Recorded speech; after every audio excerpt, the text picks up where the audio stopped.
मित्रों, वैदिक ज्योतिष केंद्र में आपका स्वागत है। मित्रों, ज्योतिष में अनेकों सूत्र हैं, बहुत सूत्र हैं, दिव्य सूत्र हैं जो वैदिक ज्योतिष को आसान बनाते हैं और उन सूत्रों को ही सीख करके सूत्र के हिसाब से ही हम उसका आकलन गणना लगा करके और ग्रहों के फल निकालते हैं।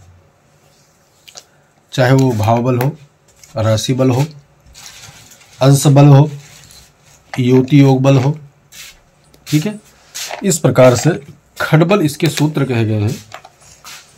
और खडबल सूत्रों को जब हम सटीकता से सरल विधि से अप्लाई करते हैं तब हमें ग्रहों का एक्चुअली जो उनका वास्तविक फल है वो निकल के सामने आता है। आज हम जो वीडियो लेके आए हैं वो प्रत्येक भाव का नवमेश से संबंध होने पर क्या फल निकल के आता है उसका हम आज डिटेल से चर्चा करेंगे। यानी प्रथमेश का जो लग्नेश भी होता है उसका नवमेश के साथ संबंध में क्या होगा, द्वितीयेश का क्या होगा, तृतीयेश का क्या होगा, चतुर्थेश का, इस प्रकार से द्वादशेश तक का यानी 12 भाव का नवमेश से संबंध स्थापित करके हम आज फलादेश निकालने का तरीका सिखाएंगे, बताएंगे कि अगर आपका भाग किसी से संबंध है नवमेश से, कोई ना कोई कुंडली में उनका नवमेश से संबंध किसी न किसी का होता है तो दो प्रकार के होता है। पहला होता है कि यह जैसे लग्नेश प्रथम भाव है, इसका स्वामी या तो नवमेश में चला जाए यानी नवम भाव में चला जाए तो संबंध स्थापित हो गया, ठीक है, या नवमेश जो है इसमें आ जाए तो संबंध स्थापित हो गया। तो ये दो सूत्र जो होते हैं ये एकदम से क्लियर होते हैं, सबको दिखाई देता है, डायरेक्टली संबंध ये बन गया, ठीक है। लेकिन डायरेक्टली संबंध बहुत कम ही बनता है। ज्यादातर जो अदर साइड संबंध स्थापित होता है उनका बल निकालना हम आज आपको सिखाएंगे कि जैसे ना तो नवमेश लगन में बैठा है और ना लग्नेश नवम में बैठा है तो यहां तो संबंध स्थापित नहीं हुआ। लेकिन ये दोनों ग्रह चले गए चौथे भाव में, स्थापित हो गए चतुर्थ भाव में। तो क्या हुआ, लग्नेश का नवमेश का संबंध भी हो गया और साथ में यहां पर जब ये ग्रह बैठे तो बृहस्पति उच्च का हो गया, मंगल नीच का हो गया, तो नीच भंग राजयोग भी मिल गया और दोनों ग्रह मित्र राशि में स्थापित हो गए। यानी एक साथ कई प्रकार के जो है हमें लाभ वो जो है बल निकल के आ गया, ठीक है। तो ये होता है, ऐसे जो राजयोग बनते हैं, ऐसे जो बल निकल के आता है, ये बल और राजयोग हमें एक ही ग्रह पूरा सब कुछ देने पर जो है पूरा जीवन देता रहता है, कभी हमारा हानि अहित नहीं करता है। तो नवमेश का संबंध स्थापित जब किसी भाव से होता है और किसी भी तरीके से होता है तो वो उसका बल और फलादेश क्या होगा उस पर डिटेल से आज हमारा वीडियो रहने वाला है, रोचक रहने वाला है। वीडियो को बिना स्किप करके देखेंगे तभी समझ में आएगा। चलिए वीडियो स्टार्ट करते हैं। सबसे पहले हमारा जो है लग्नेश का नवमेश के साथ संबंध स्थापित करके आपको दिखाएंगे, कई तरीका अप्लाई करेंगे। तो लग्नेश कौन है, मंगल है, यहां देख लिए लग्नेश कौन है, मंगल। अगर मंगल ग्रह अपने राशि में विराजमान है, ठीक है, और नवमेश कौन है, यहां से गिनेंगे तो नवम भाव ये आता है, ठीक है ना। आप अंक भी लिखा हुआ है देख सकते हैं, कालपुरुष की कुंडली मैंने बनाई हुई है तो उसके अनुसार भी, लेकिन भाव भी नवम यही आएगा। और नवमेश कौन है, यानी कि नवम भाव का स्वामी कौन है, गुरु अपने भाव में विराजमान हो, ठीक है। हम स्वामी दोनों का निकाल लिए। अब गुरु मंगल के साथ यहां आ जाए, इसके भाव में डायरेक्टली संबंध हो गया, या मंगल यहां आ जाए डायरेक्टली संबंध हो गया, क्षमा करें, मंगल यहां आ गया तो डायरेक्टली संबंध हो गया। ये क्या करेगा, ये आपको शीघ्रतम फल देने का काम करेगा और जब महादशा अंतरदशा आवेगी तभी ये फल देने का काम करेंगे, ठीक है। क्योंकि इनमें कोई ज्यादा विशेष बल नहीं लगा, केवल युति योग संबंध स्थापित हो गया भावगत, ठीक है। अब दूसरा संबंध कैसे होगा, अच्छा और बुरा। अच्छा, सभी राशियों जो सूत्र में अप्लाई कर रहा हूं वो सभी राशियों पे लागू होगा। अब दूसरे भाव को भी समझा देता हूं साथ साथ, ताकि आपके समझ में कोई फेर नहीं आए। भाव अलग, भाव का विचार अलग, भाव के बेस अलग, उनका अलग तरीका है, लेकिन संबंध स्थापित करने का सूत्र जो एक ही प्रकार सब पे लागू होगा, फलादेश अलग अलग हो जाएगा, ठीक है। तो दूसरा भाव जैसे मान लिया यहां का स्वामी कौन है, शुक्र है। शुक्र मान लिया जाए अपने राशि में विराजमान है, अपने राशि में बैठा है, और गुरु आकर शुक्र के साथ यहां बैठ जाए, यहां आकर बैठ जाए तो क्या हुआ, धनेश का या द्वितीयेश का संबंध किसके साथ हो गया? डायरेक्टली नवमेश के साथ। या शुक्र आके इनके राशि में बैठे जाए तो डायरेक्टली संबंध हो गया धनेश या द्वितीयेश के साथ में। ठीक है, सभी लॉजिक 12 भाव पे हमने इस प्रकार सूत्र आपको डायरेक्टली लगा देना है। तो एक तो ये हो गया। दूसरा, अब इनका जब अतिरिक्त लाभ लेने के लिए, या एक ही ग्रह हमारा सब कुछ कैसे बन जाता है निर्णायक भूमिका में, भाग्येश बन जाता है, वो वाली स्थिति में आपको बता रहा हूं। जैसे यहां पर हर लगन में अलग अलग तरीका होगा भाई, ये भी ध्यान रखना जरूरी है। तो मैं कालपुरुष कुंडली ले रहा हूं क्योंकि सबके समझ में आ जाए, और सब जगह जब अप्लाई करेंगे तो समझ में आ जाएगा। अगर मंगल चतुर्थ भाव में आ जाए तो क्या होगा? कर्क राशि यानी 4 नंबर राशि कर्क चंद्रमा की, जहां मंगल क्या होता है? नीच राशि में होता है। और गुरु कर्क राशि में क्या होता है? उच्च का। तो गुरु भी आ जाए यहां। ठीक है, तो क्या हुआ? नीच भंग राजयोग बन गया। और साथ साथ और क्या बना? लग्नेश और नवमेश का चतुर्थेश के साथ संबंध भी स्थापित हो गया, क्योंकि कर्क राशि के दोनों ग्रह मित्र भी होते हैं। तो यहां कितने बल निकल के आए? एक तो लग्नेश नवमेश का संबंध बना, ये दोनों ग्रह आपसी मित्र है 2। यहां मित्र राशि में आ गए 3। गुरु बृहस्पति उच्च के साथ यहां नीच भंग राजयोग बना दिया 4। कितने बल आ गए? तो ये राजयोग बनता है जब छोटे छोटे मिलाकर के 3 से 4 बल मिल जाए ग्रहों को, तब वो राजयोग बन जाता है। अब ये जो फल आपको देगा वो क्या करेगा? दशा है तो भी देगा, अंतर दशा है तो भी देगा, प्रत्यांतर है तो भी, यानी 5 दशाएं जो है योगिनी समेत 6 हो जाती है। उनमें जब भी का कार्यकाल आएगा तब आपको क्या करेंगे? ये प्लस प्लस देते रहेंगे हमेशा। ठीक है, प्लस प्लस में रहने वाला जिस भाव से संबंध है वो आपको देंगे। तो अगर भावगत की चर्चा कर लेते हैं कि यहां हमने 3 भाव में 3 प्रकार के बना के आपको दिखाया। तो अगर डायरेक्टली बन रहा है तो क्या होगा?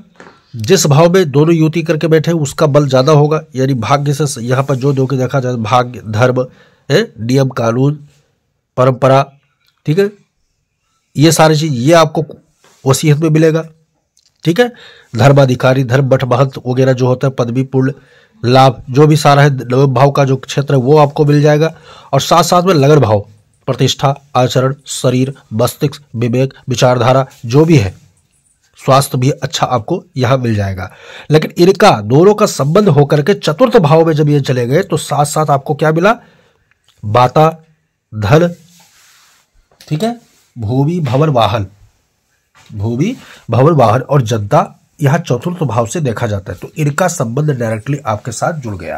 तो ये तो भावगत आपको 3 चीज हमने बता दिया कि भावगत आपको मिल गया। अब नैसर्गिकता तौर पर मंगल कारक जिसका है वो भी देगा, और गुरु जिसका कारक है वो भी आपको प्रदान करेगा। साथ में मित्रों एक चीज ये देखना है कि जिस राशि में, जैसे यहां पर ये दोनों की युति बनी, और अगर चंद्रमा कहीं बलहीन है, ठीक है, चंद्रमा अगर यहां चला गया स्थापित हो जाए तो चंद्रमा क्या हो जाएगा? शत्रु राशि में आ जाएगा तो बलहीन हो जाएगा। तो ये जो नीच भंग राजयोग यहां बनेगा उसमें बल में कमी आ जाएगा।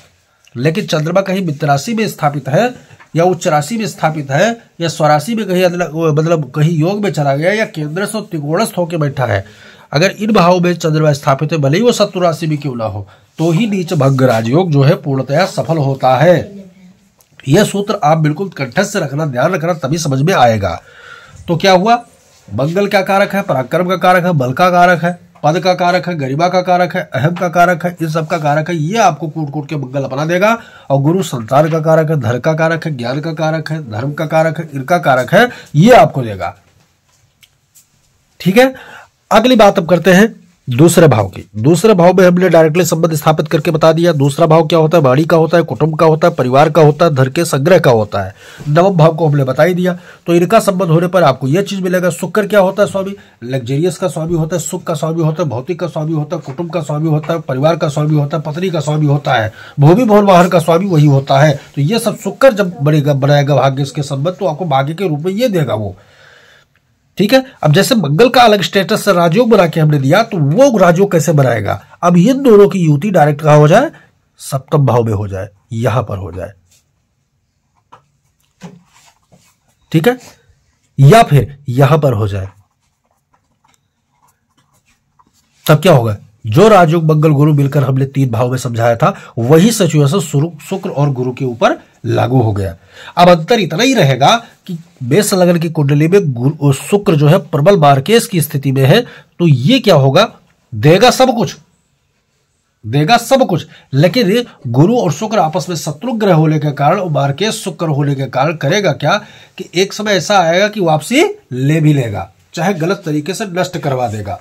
तो ये रहा नकारात्मकता और सकारात्मकता का अपना अपना प्रभाव। समझ में आगे आपके आगे होगा। अब मैंने क्या किया, एक शुभ भाव और एक अशुभ भाव की हमने दृष्टि उनका नोवेश के साथ संबंध बना के दिखा दिया। वीडियो बड़ा लंबा हो जाएगा इसलिए मैं शॉर्टकट में लूंगा। अब मैं बाधकेश के जो भाव होते हैं उनको समझा देता हूं कि जैसे जो तीसरा भाव है और ये 11वां भाव है। तीसरे भाव में कौन सी राशि बैठी है? बुध। बुध गुरु के साथ परम शत्रुता का व्यवहार होता है, परंतु जैसे युति योग बने तो ये भाव का फल मिलेगा, ये भाव का फल मिलेगा, साथ में बुध अपना देगा, गुरु अपना देगा। ठीक है, स्वभाव अनुसार जो भी उसका स्वभाव हो, और साथ में अलग स्टेटस वो कहां बनाएगा कुंडली में, या तो अपने राशि में दोनों आके बैठ जाए गुरु और बुध, या फिर गुरु जहां उच्च का है यहां आके बैठ जाए तो, या फिर इस राशि में जहां नीच का होता है बुध गुरु वहां आके बैठ जाए तो 3 स्टेटस में ये दोनों ग्रह आपको राजयोग प्रदान करेंगे। ठीक है, ये राजयोग आपको देने काम करेंगे। लेकिन बाधक का की भूमिका में है बुध, तो करेगा क्या? आप जो चीज सीधा आपको मिलने वाला है उसमें आपको संघर्ष करवाने का काम करेगा बुध थोड़ा।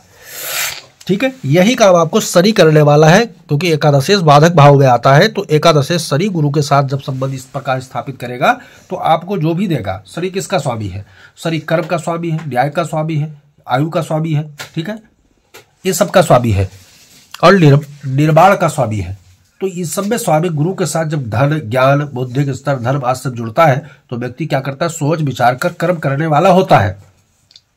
और कई बार इतना सोच लेता है कि बेचारा वो टाइम पे पहुंच भी नहीं पाता, अपना समय के कारण जो वो चीजें हाथ से छूट जाती, तो इतना घाटा भी होता है साथ साथ, क्योंकि मंदा ग्रह शनि होता है, चाल बुद्धि भी शनि की होती है। तो ये रहा बाधक भाव का संबंध की स्थापित हमने। अब मैं त्रिखटाई की बात कर लेता हूं, त्रिखटाई भी समझा देता हूं कि अगर जो 6ठा भाव है, 8वां भाव है और 12वां भाव है, इनका संबंध उमेश के साथ अगर होता है तो क्या स्थिति होने वाली है, क्योंकि ये नैसर्गिक रूप से खराब भाव माने जाते हैं। और नवमेश क्या है, त्रिकोण का और सबसे उत्तम भाव कुंडली के अंदर माना जाता है। हर व्यक्ति का भाग्य होता है, भाग्य अगर त्रिखटाई के साथ संबंध बनाता है तो ये मान के चलिए कि एक उदय के तौर पर काम करेगा, एक अस्त, एक दिन एक रात है। तो वहां पर क्या होगा, जो ग्रह अंश बल में ज्यादा मजबूत होगा, ध्यान से सुनना है, इन दोनों में अंश बली निकालना बहुत जरूरी है। जो ग्रह अंश बल में ज्यादा बलवान होगा, मान लिया जाए अष्टमेश कौन है, मंगल। नहीं, ये तो यहां भी है इसलिए समझ में नहीं आएगा, मैं दूसरा ग्रह कोई ले लेता हूं, ये आपको ले लेता हूं 6 नंबर यानी बुध को। अब बुध को मैंने ले लिया क्योंकि बुध यहां बाधक में है, यहां पूरी तरह खराब है ना। ये हो गया रात्रि का प्रतीक और ये गुरु जो हो गया दिन का प्रतीक।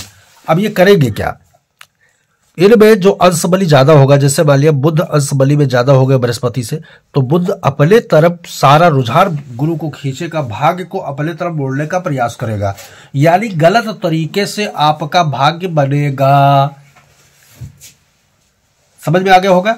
जैसे बड़े बड़े स्मगलर होते हैं, चोर होते हैं, डकैत होते हैं, डाकू होते हैं, लुटेरे होते हैं, ठगने वाले होते हैं, ठीक है, गलत धंधा करने वाले होते हैं, उनके कुंडली में ऐसे राजयोग जो महाराज कुंडली में पाए जाते हैं, उन्हीं के कुंडली में पाए जाते हैं। तो क्या उनके पास भाग्य की कमी है? भाग्य है उनके पास, धनी है, करोड़पति है, बहुत पैसे आते हैं उनके पास, सोना चांदी उनके पास बहुत आते हैं स्मगलरों के पास।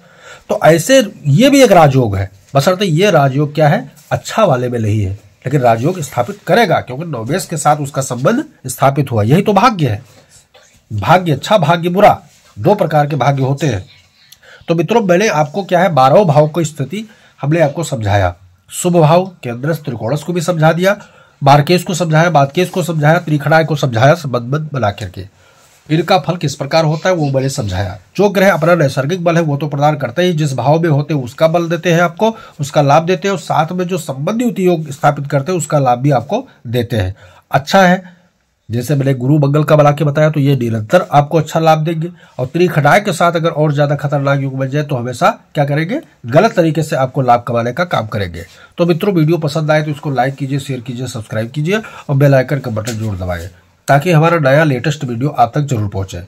तो मित्रों, ये रहा नवग्रहों का नवमेश के साथ संबंध स्थापित करके क्या फल निकलता है वो मैंने आपको बताया। जय सिया राम।